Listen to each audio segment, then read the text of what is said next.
சூடான தக்காளி soup ready ஆயிடுச்சு. காய்ச்சல், தலைவலி, தும்மல், தொண்டைப்புண், தொண்டை வலி இந்த மாதிரி ப்ராப்ளம் இருக்கும்போது சாப்பிடக்கூடிய தக்காளி சூப் ரெடி ஆயிடுச்சு. எல்லாருமே சாப்பிட்லாம். சிறியவங்க பெரியவங்க சாப்பிட்லாம். சின்ன குழந்தைங்களுக்கும் நம்ம சாதத்தில் பிசைஞ்சு ஊட்டலாம்.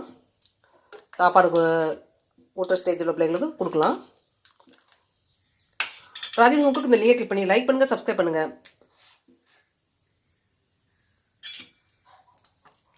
சாதத்துக்கு ஊற்றி சாப்பிடக்கூடிய சூப்பாகவும் குடிக்கக்கூடிய தக்காளி சூப் ரெடி ஆயிடுச்சு.